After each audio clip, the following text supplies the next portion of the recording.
The Babysitter Killer Queen is directed by MCG and stars Judah Lewis, Samara Weaving, Jenna Ortega, Emily Allen Lind, Andrew Batchelor, Robbie Amell, and Bella Thorne, just to name a few. And we're taking up 2 years after the events of the first movie. Cole is now in high school and everybody thinks he's insane and that the events of that night never happened. But when the demons from his past return, Cole just might have a second chance at proving to everyone how right he was. So when the first Babysitter movie dropped, I honestly knew nothing about it. It was about 2 years ago, and I can't even remember if Netflix used to do that thing where if you hover long enough, the trailer starts playing. So I knew nothing about it, and I had a blast with that movie. It actually ended up on a few top 10 lists of mine where I write a horror blog over at redmangoreviews.com. And I just had so much fun with that movie, and it also introduced me to the very talented, very beautiful Samara Weaving. So love that film. And of course, when they said they were making a sequel, I was excited for it. I was hoping that we would get a lot more of what we saw in the first one, and I'm happy to say I think they did it. I think we got what we needed to get to have a solid sequel. So let's get into it. So The Babysitter Killer Queen, like I said, it takes up 2 years after the events. And I have to say, Cole, for a second, I did not recognize the actor. He's grown so much in that time frame. But everybody from the first film has returned. And you can tell the actors are having a blast. There's a line in this movie, I'm not going to get spoilerish, I promise. But there's a line in this movie where they talk about sequels being better than the originals. And I think for a sequel to do that, especially when it comes to horror, usually what it does is it has to step up the action, it has to step up the gore, it has to step up the blood, it has to step up the crazy. And Killer Queen does that for me. Like I said, all of the actors returned from the first film and they are just having a blast with this. They are not taking themselves seriously at all, which I think is a good thing because the whole premise of this thing is quite ridiculous in the best ways possible.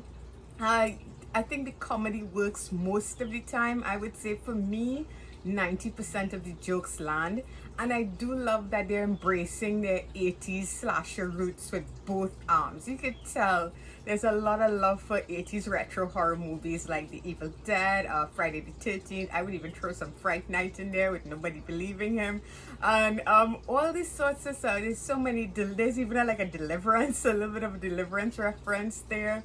There's so much love for the horror and thriller movies of the 80s, and the music as well. The score here, it was fun. It was stuff you could sing along to if you recognize the music.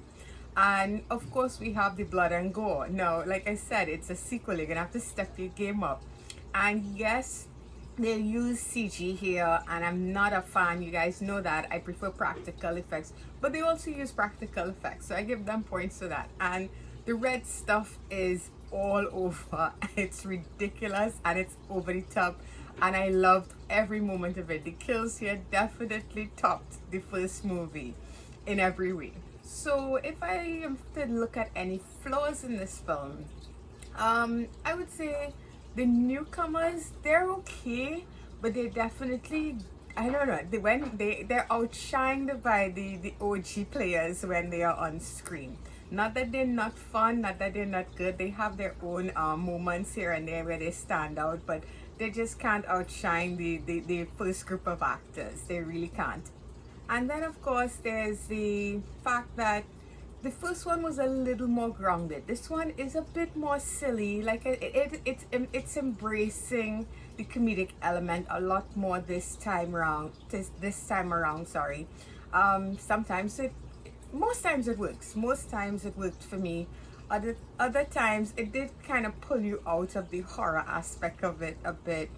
But overall, I had a blast with this movie. If I have any complaint, it's that I didn't get enough of Samara Weaving. That's about it. I have such a crush on her. She's so awesome, and she's been great in everything I've seen her in. And I hope she's always involved in this genre, because she seems like she has a lot of fun with horror, like with Ready or Not and all these sorts of things. And she's a very talented actress. I would say the pace lags in a few places. The third act, it gets a little bit laggy, a little bit. But guys, I had so much fun with this movie. I'm finding it really hard to tear it apart in any way. It's not a super amazing horror comedy, but it's definitely one of the good ones. You know, I would put it up there really. If I have to do a list of top 10 horror comedies, and top 10 sequels for modern horror movies, that Killer Queen would definitely make that list. So I'm giving this one a 7 out of 10. I absolutely had a blast with it, and I would not mind a third one, especially if they could keep this kind of rhythm going. Granted, they just might need to change up the storyline a bit, because this one is very similar to the first movie, but again, it's it's mimicking 80s horror movies in that way, so I'm not mad at it. If you like this video, please feel free to hit that like button, and if you'd like to subscribe, of course you know what to do.